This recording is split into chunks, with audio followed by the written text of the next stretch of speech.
I seen that to do it every year. You gotta kind of, they used to put hay down. Kurt, you remember that when you used to plant grass, you put hay down? Why'd you put the hay down when you plant grass? Block out the sun. Because sometimes some can see that seed and come get it before it had its chance to develop. So we put the hay down. I put it down. He had me put it down. I put the grass seed down too. But you put it down, and we put the hay down to protect the seed. Because the seed had potential. And the bird was going to use the seed for its purpose. But we had to put the hay over the seed to let the seed develop to its All right, dang. Okay? So, when you plant that tomato seed in the ground, that tomato seed can't be seen. And it starts to work.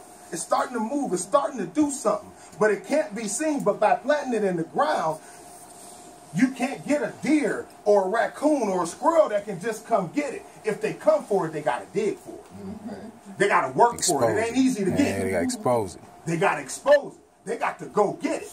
Now, once that thing gets to moving and it's protected in the ground, at some point it starts to sprout up just a little bit. Just one little bitty leaf will sprout up. Now the farmer can see, anyone with eyesight can see, there's something there. But it's been there the whole time. As that continues to water and it continues to grow in the right soil, in the right temperature, in the right conditions, that plant is going to continue to grow. And here's where we get stuck in life. The tomato plant grows, and it grows green. My daughter grew one this summer. That's how I did. She had one on my porch for a whole year. She called it Tom, short for tomato, I guess. Anyway, she grew one, though. She grew it in a bucket. You know, she did grow it. But the tomato grew up, and it was green. And if you don't know the purpose, you picked a tomato too soon. The tomato wasn't ready to be picked, but it looked good because now we thought it was ready. We had to give it a little more time. It's like when my wife cooking cookies or something and I'm upstairs. When she first put them in, I don't smell nothing. After about 20, 30 minutes, I said, "You got cookies?" She said, "Yeah." Now I go downstairs, and because I smell the cookies, I want the cookies. But they ain't ready yet. And that's the danger in pulling out too soon. When things start going okay and we start wanting in our lives, we start wanting what we want now. The farmer knows when to pick the tomato. And when it's God's time to pick you, when it's God's time to glorify you and what he has predestinated, you'll get it. But you got to be patient with him because we're ready to be in charge. I want to be the fire chief. Well, maybe I ain't ready to be the fire chief. If I do come back next month, if y'all tend to have me, if Devin and them tend to have it, we're going to get into the story of Joseph. The story of Joseph, who, I'll hit this real quick and get back to the tomatoes. Joseph told, I said get back to the tomato, I guess it was fun. Anyway, Joseph had a dream given to him. Joseph went and shared his dream with his brothers. I'm going to go real quick on this. This is what we're going to kind of get into next. I'll give you a little, if I do bring it back, this little preview. Joseph shared his dream with his brothers. Joseph's brothers didn't like his dream. They didn't see it how he saw it. Well, one of the things I'll start off, and I'll leave y'all with this, because this is something big. You can't share your dreams with everybody. Because God didn't give that dream to them. He gave that dream to him. And everybody ain't going to support you in what God gave you. A lot of times, jealousy comes in. Now, the story of Joseph goes, Joseph was sold, betrayed by his brothers. He was sent to prison. Joseph was lied on. And Joseph, in the end of the story, is fulfilled. In the very dream he had at 17, he was fulfilled at 30. But he had to go through something. Yeah. He went through being lied on by a woman. He went through his family betraying him. He went through being imprisoned by people. But it was already in play for him to be king.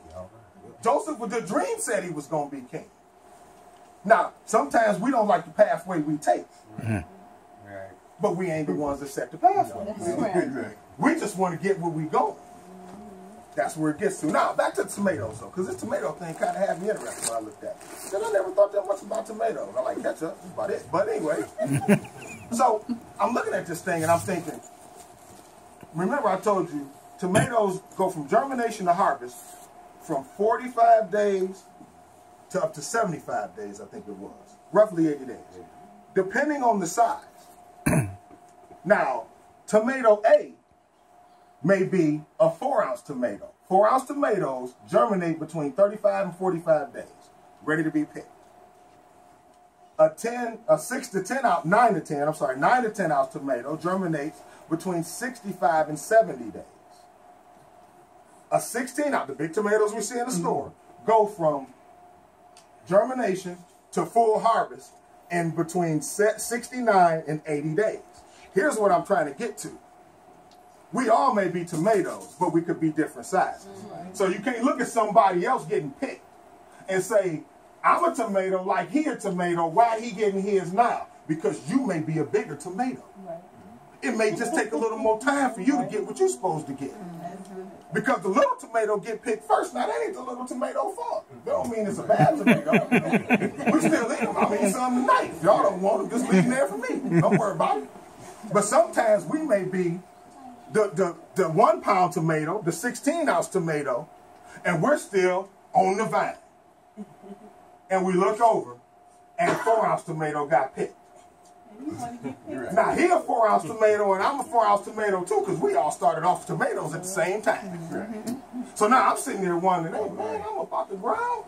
Why JJ get picked and I ain't get picked? Well, maybe I'm destined to be a 10-ounce tomato. So I got to stay on the vine a little longer. I got to stay connected to the source a little longer. Right. Time is one of our biggest enemies because we live in time. That's all we know. We're born in time. When we're born, they stamp a date. This is that time that you were born, they sign it. And when you die, they sign a certificate. But things go on whether we in time or not.